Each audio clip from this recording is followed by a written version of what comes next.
It's not okay. Like when somebody says, man, it's cool, you're good, it's fine. No, it's not okay. Right. Bro, you cheated, you broke something, you crossed the line. That's right. It's not okay. Come on. What is okay is that there's a way out.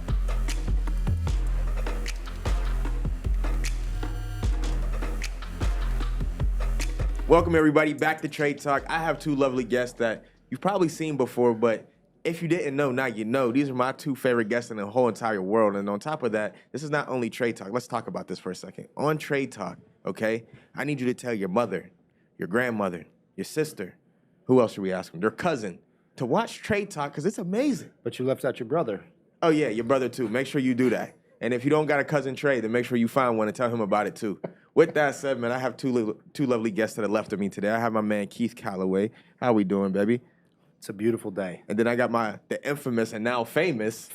Now famous. 300,000 a bus. 300,000. Daniel Gosh. Good. What's good? I can't Morning believe time to you. I can't believe your head fit in here today.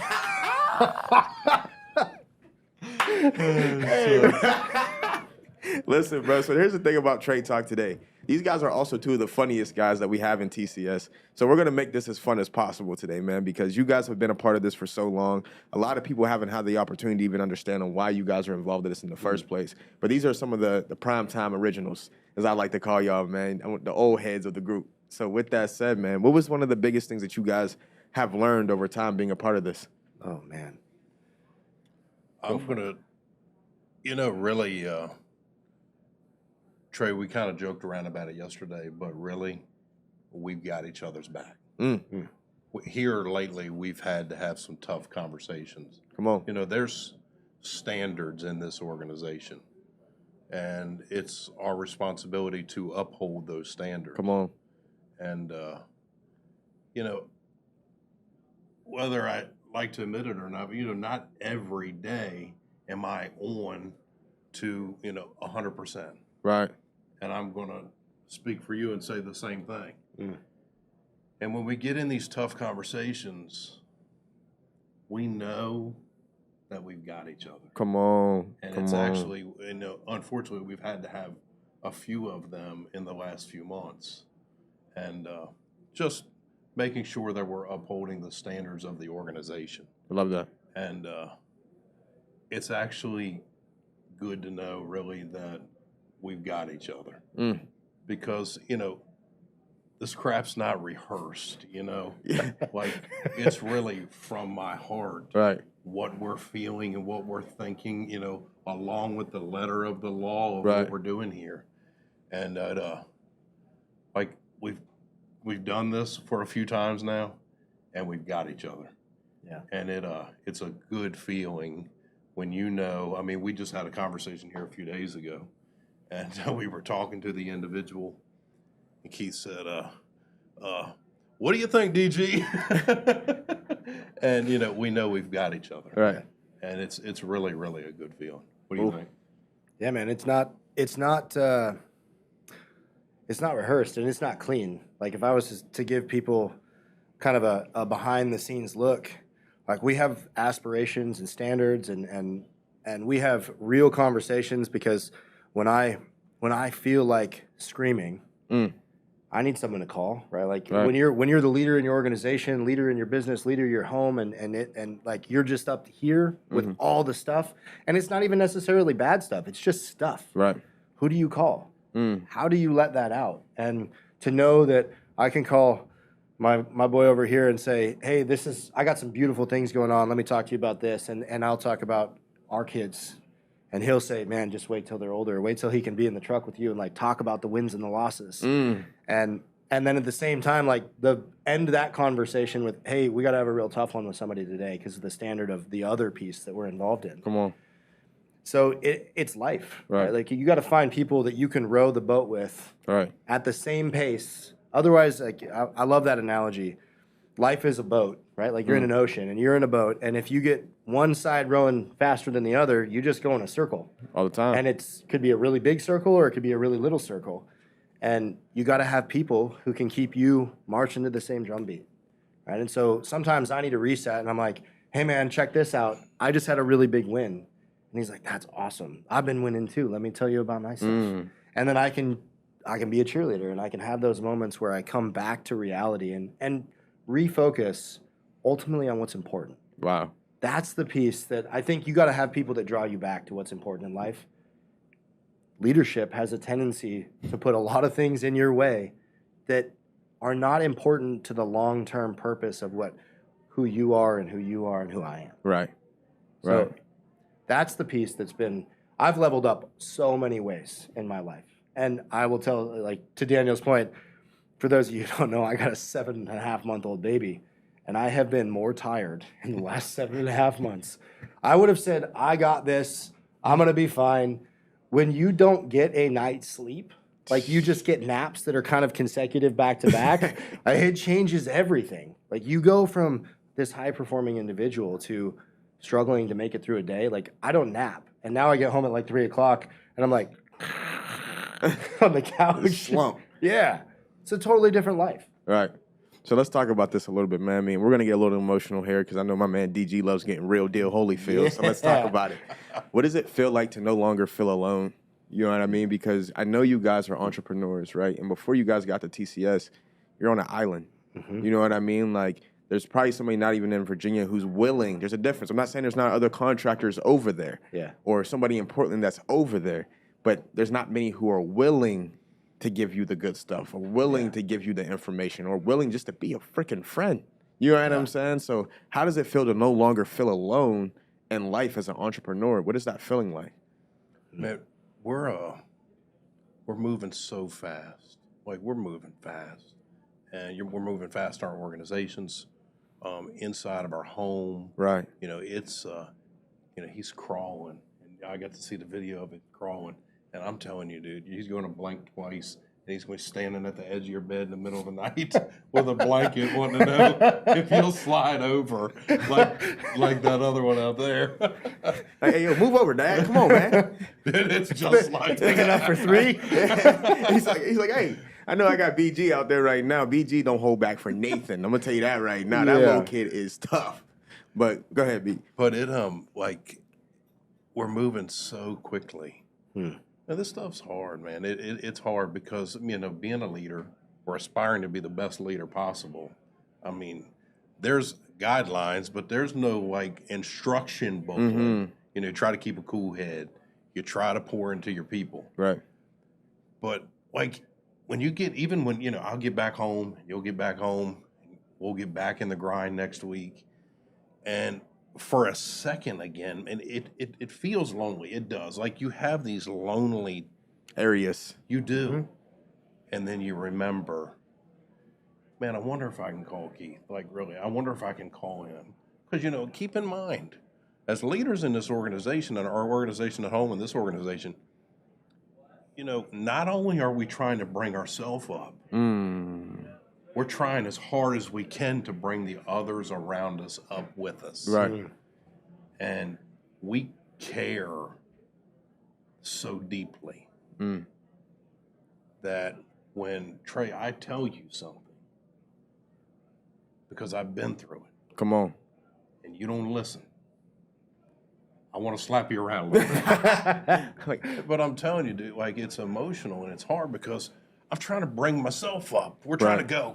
We got to go. We got to go. We got to get him to go and him to go and the kids to go and let's go. Everybody get in the car. We out. But I promise you, I really am not going to leave anybody behind. So I want us all to go. Well, listen, dude, if we're all going to go, I need you to listen to me. Come on. And so, it's all these emotions. It's the emotions that, I'm back home, Keith's home, and, Trey's in Pittsburgh, and Brian's here, and Blake's in school, and I'm sitting in this truck for 4 hours today, and man, oh my God, that phone call was hard, and it feels lonely again for a split second. But we're really not alone. We're really not alone. We talk 2 or 3 times a week. I talk to Brian 2 or 3 times a week, and there's a handful of others that communicate on the regular. Right. Some of these guys you won't see them till next time we're together, and it's not supposed to be like that. Like we push for, guys, the closer you are to the organization, the closer you are to Keith, the closer you are to Trey.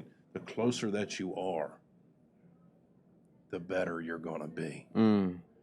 So I'm going to tell you, dude, it's the hard, it's the lonely, it's reminding our brothers and sisters, you got to get out of your own head and say, well, this isn't, it's not, I'm feeling lonely for a second, but it's really not lonely. Call Keith, call Trey, call this one. Yeah. And then it's remembering, hey, this isn't lonely. Who else is feeling lonely? Come on. Who else is feeling lonely? Can I call can I call my brother? Can I call my sister? Can I see what they're going through? Come on. Don't leave them behind. We're all going to go. So it's important when we get home. And I mean, it's hard. I think you would agree. It's super hard when we get home and get raising children and we get driving these businesses that literally we get raising these children and we get driving these businesses that it's a main focus not to leave anyone behind. Love that. Yeah. Yeah, it's Love that. Man, I love that. and it's hard to fall off the edges if you're in the middle. Ooh, talk about it now. Hold on now. You try to hit him with some philosophy right there. Yeah, I'm philosophizing. Talk to me. So that's a principle that I learned when I was getting sober. They said, man, you got to stay in the middle of this. If you're in the middle of this, there's people around you that are going to protect you in those weak moments where you would just tend to Fall off. Right. Right? And we could be talking about business, you could be talking about relationships, friendships, whatever it is. But if you're rooted and like I'm engaged continually with Trey and I'm engaged on a regular basis in communicating with Daniel and I'm engaged with communicating with the other people that raise the tide of my life. Come on. Then I can't fail, right? Like my goal is to stay engaged on a regular basis. The only time you feel alone is when you're isolating. And this is something that I learned a long time ago. Isolation is something that you choose to do and separate from other people. Isolation, you choose to separate from other people. Solitude is when you choose to be alone. Isolation is a coping mechanism that's unhealthy. Solitude puts you in a place where I need to be alone right now for a moment. And there's a huge difference. There's a psychological and a spiritual difference between isolation and solitude. And when you need a moment alone, totally healthy. Right. If you're alone all the time, it's because you're not healthy. There's a huge difference. Sure. And what we try to teach people here, to Daniel's point, is like, I want you engaged with people asking. And if you're feeling bad about yourself, stop thinking about you. Start asking about them. Right. That's Right? You got to stop asking, like, oh man, everything's going so bad. That Eeyore complex is what I call it. Oh, life's so hard. I haven't been winning stuff. Bro, you have the opportunity to win. You just have to keep showing up. It's impossible to get the wrong results by doing the right things every day. Come on. Right? So half of what we're teaching inside the organization and inside mine is like, don't worry about the results. They're going to show up.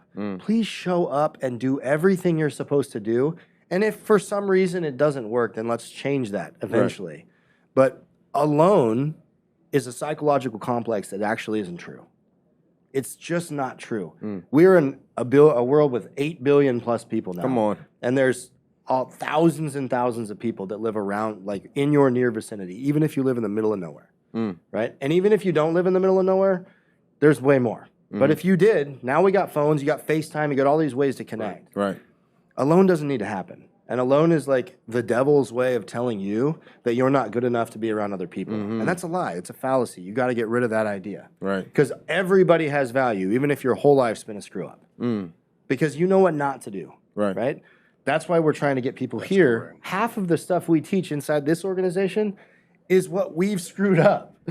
Like, hey, check it out. Don't do this. Right. If you don't do this, you'll probably be more successful. Right. And that's what's crazy, man, because you guys are talking about being alone, but there was Indian tribes out there that used to send kids into the woods and say, don't come back until you're Vision a man, quest. right? I believe everybody needs a vision quest. Yeah. But they tell you to do what? They don't tell you to stay in the woods. That's right. They said, bring your butt back when the time is right because we need you. You're a part of the community. Now, let's talk about the importance of being a real good friend and not a feel-good friend because you guys had a tough time this week, you said already. You said it off rip. what does that mean to you? And I know when it's hard, especially being a business owner. But how important is it for you guys to be that real friend instead of that, I got you, you're good. What you're doing, although you messed up and you're in prison, you're still fine. You was what you were supposed to. No, be that real friend. Like, yo, like, you messed up. That's okay. And yes, it sucks that you messed up, and I'm mad at you that you messed up, but I love you. Let's talk about what you just said there. It's not okay. Talk to me. It's not okay. Like, when somebody says, man, it's cool, you're good, it's fine. No, it's not okay. Right. Bro, you cheated, you broke something, you crossed the line, That's right. It's not okay. Come on. What is okay is that there's a way out. Come on. But it's not without consequence. It's not without retribution and some form of climb out of the pit that you're in, personally, professionally, or spiritually, whatever it is. You have to understand that you have a choice. You have the choice in those moments, right? When we're in that pit, it's not okay. Talk to him. And when we are on our way out, I have to have people who are going to care more about my life than my feelings. So I need someone in those moments when I'm feeling sorry for myself and I call Daniel and he goes, man, you got a lot to be grateful for. Don't that be the hardest to And hear, I'm like, too? You be so I would mad. like you to rationalize and justify my irrational feelings right now. I don't need to hear logic and clarity. Dude, it really, you know, when somebody calls you and they're like, man, you don't understand. Check this out. You just said that to the wrong guy. Don't tell me that I don't understand. Right. I remember when with this organization was so hard. We'd be on the calls, we'd be on the Zoom. Dude, the pain was so hard. It was so hard. When you can't pay your people, and you don't know how you're going to make the equipment payments, and like it's bad, man. The muck is deep. Right. I remember there was times that I would close the computer because it was so hard. I couldn't stay on the Zoom call. So like, if you were to come to me and say, bro, you don't understand. Tell me I don't understand, dude. I dealt with business, dealt with raising a son by myself, you know, a failed marriage, like getting screwed out of big money. Feeling like a failure. Dude, feeling like a failure, spending too much money, buying all the stuff. Like death in my family. Don't tell me that I don't understand. Come on. Yeah, I understand it all. Right. And you know why? You know how we got through it? We showed up. Come on. Yeah. So you know what I need you to do? Is show up. You can't change unless you're present. No, and then what I'm going to do, I'm going to drag you over here. And then that's where we talk about being that real good friend. Come on. There is a feel-good side of this organization. There is. Yeah. Yeah, we're going to pat each other and we're going to hug and we're going to be like, man, great job. Yep. But then there's a real good side to this organization where I'm going to ask you, like, dude, what are you doing? Come on. I told you not to do that. Right. Yeah. And if you're not going to show up and you're not going to listen, then there's the door. And ain't nobody upset with you. It's No. fine. It's cool. You know what I mean? You've got to listen. Yeah. Consequences are natural. Come on. Right? And I think a lot, to your point, what I'm hearing you say, and I know this is true, there's a lot of people and a lot of platforms, and I say the bunny ears on purpose, that will tell you, hey, Trey, you know what? I can fix your life in 5 easy steps. For a easy payment of $13.95 a month, Man. easy, remind you, not hard, easy. It's going to be easy. I can get you from where you are to the promised land. Man, that is such bullshit. You cannot, 100%. there is no easy way to do the work to get from here to there. Right. And what Daniel's talking about, we want people to be here and we want you to be present and we demand that you're engaged.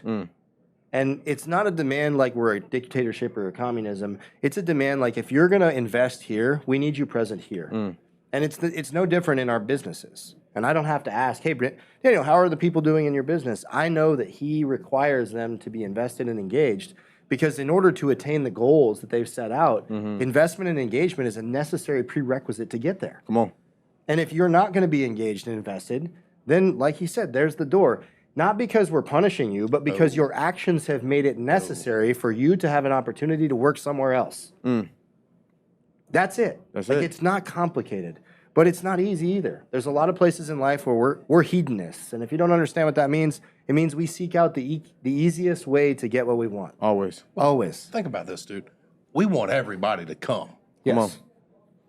but dude, you at least got to walk on your own. Come You know on. what Yeah, saying? I'm not carrying you. carrying you. I like to say this a lot, man. I like to tell people I will never be your crutch, but I'll be your shoulder. That's There's a correct. difference, right? Yeah. So we could walk this path together. Yep. But if you think for a second I got enough energy to carry you and me, you got me chopped. I'm just letting you know that right now. So what I want to say to you guys is, man, it's not just even just talking about the real good friend and the feel good friend. The reason why I feel like you both can speak into this so heavy is I've been blessed with the opportunity to be an observer.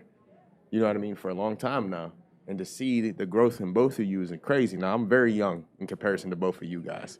And I like What's to he saying? What are you saying I like to exactly? throw that out there just so they know. But with that said, though, man, thought the barber took care of that.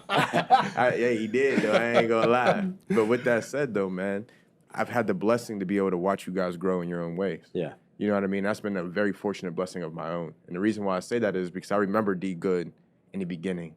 Then I look at D Good now, I'm like, hey, that's Unc. You know what I'm saying? That's Uncle D Good.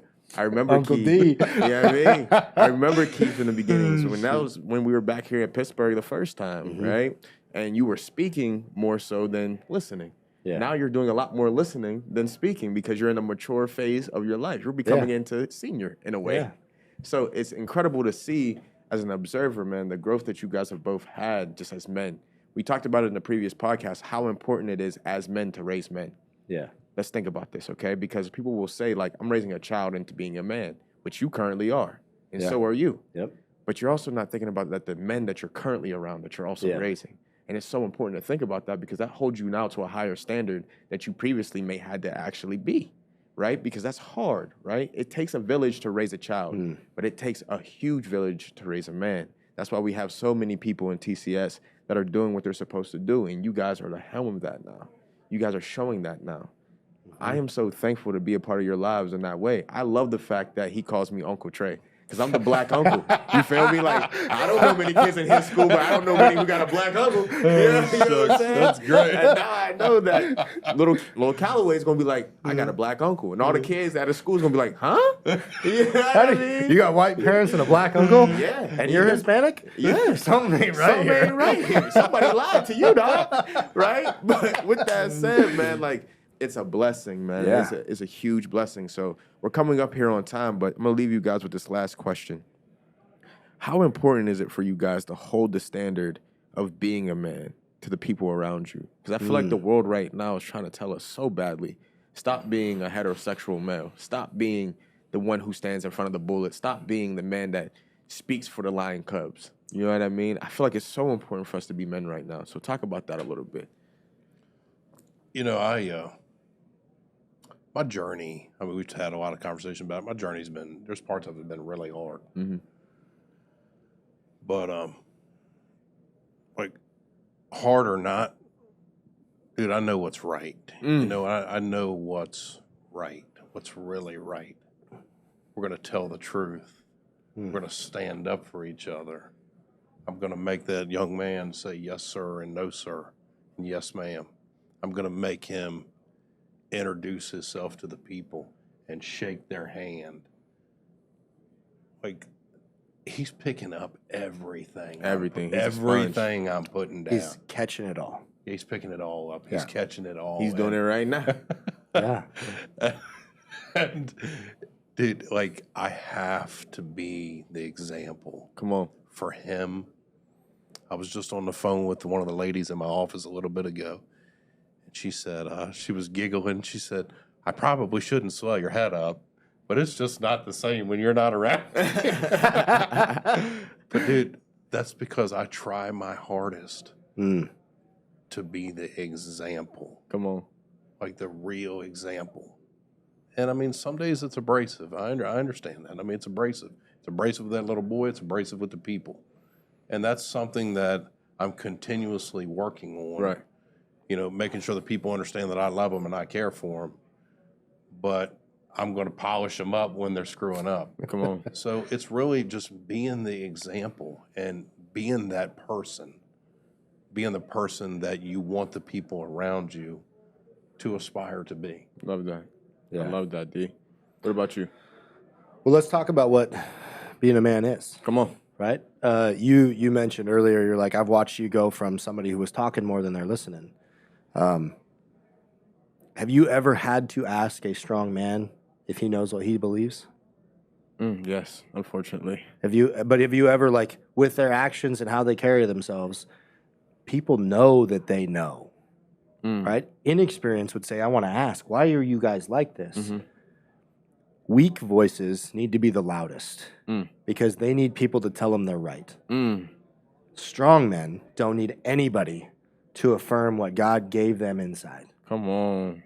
God gave me a gift. And yes, sometimes it's abrasive. But you know what else was abrasive? When he knocked the walls of Jericho down and took out everybody. When he ruined Sodom and Gomorrah because everybody was off on the wrong footing. Right. God gave us the ability to understand right and wrong. Puff Daddy's been in the news, right? Not good. Not good. There is not one person in this entire world that would say, you know what he's doing is probably okay. Because we all know inside that you can't do anything in that realm to sexually with kids that's okay. Right. Right? You don't have to defend what's right. You only have to defend what's wrong. Come on. So when it comes to being a strong man, when I'm looking at you saying, hey man, what are you doing? I'm not saying like, what are you functionally doing? I'm like, bro, straighten up. Come on.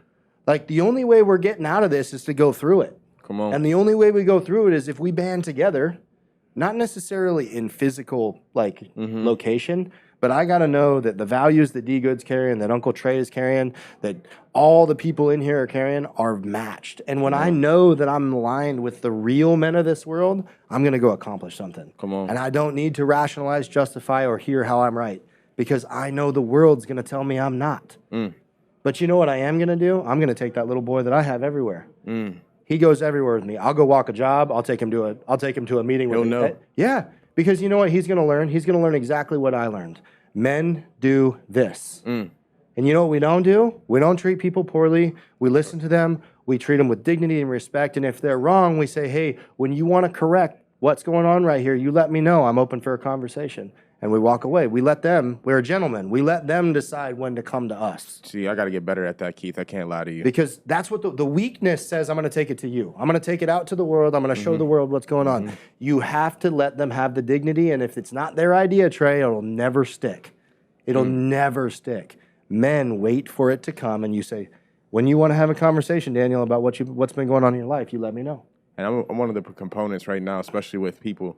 I give everybody two options. You guys have probably already heard the options, right? A little thunder, yeah, a little lightning. You know what I mean? And I'm a big believer. I always say communication first. You know what I'm saying? Because I want to communicate. Yeah. I don't want to argue. You didn't hear me say argue. Nope. I want to communicate. Yeah. I want to understand where you're at. Because when I start arguing with you and start screaming at you, you're not listening. No, you're just trying to rebuttal. You know what I mean? So when I start communicating with you, let's talk about it. Yeah. Now, if you want to get rowdy, we can get rowdy. I'm okay with that. The option number 2 is always available. You know what I mean? Yep. I never want to get there, but it's there for you. It is. You know what I mean? It's like the add-on to the package. You know what I'm saying? And then I said last night, we were riding back from somewhere, and I said, I'll get in a fight and get my ass whipped just to feel something. Just to feel something. Right? And when you say that to someone who's getting confrontational with you, the white ghost in their life comes out and they go, never mind, I'm out. Hey, Key, listen, I'm going to give y'all this before we have to get up out of here. It's the funniest thing I ever said to somebody. They was like, oh, you want to fight? I said, see what you're doing right now, that rowdy stuff? Let's cut that. What I want to do is leave your phone right here. There's an alley back here. Nobody has to see us do anything. It's me and you. We just got to see who survives. That's it. Yeah, only one of us is going to walk out. You might crawl, but one of us is walking. So with that said, man, I appreciate you guys, man. I want to leave you guys with this. Do me a favor before we go ahead and end this. I want you to get this visual for a second. I'm a big Roman Empire type guy. Believe it or not, I actually am, right? And I believe in the gladiators. And there's this show called Spartacus. But I like to think TCS kind of resembles that in a little bit of ways. And here's why. I envision, right? You ever heard of them say, burn the ships? Yep. I get this envisionment, right? When it's all of us together, we're about to go to war, right? And they're like questioning and asking, like, can we do this? And then we all come together, and the leaders of the group look at the ships, and we laugh, and we go, man, burn those ships. Then we turn around, and we look at the enemy, and we're like, listen, there's only one way out of this. Kill them or be killed. And honestly, I take that in as business, right? Yep. It's almost kill or be killed, but when you're with the right group of people who's ready to go to war with you, and we're back to back against all issues, all problems, and anything that comes your way, you have no choice but to succeed. So with that said, ladies and gentlemen, that has been Tre'd Talk. As I told you before, I had 2 incredible guests, and they showed up today. So with that said as well, If you haven't heard me in the beginning, who should you tell? Your mama, your brother, your sister, your cousin, who else? Grandmother. Give me somebody else. Every time the black guy forgets the brother. The brother. He always forgets the brother. Hey, if they share this on my Instagram, we can tell hundreds of thousands. 300,000 people. We can go 300,000 deep. Share this to everybody. I got my media team right now saying hurry up, but they can do me a favor and kiss my black ass. I ain't going nowhere. With that said, it's gonna happen. It's here on Tre'd Talk. We appreciate you. We love you. If you didn't know, now you know. If you knew, tell everybody you know. We love you. We appreciate you. God bless.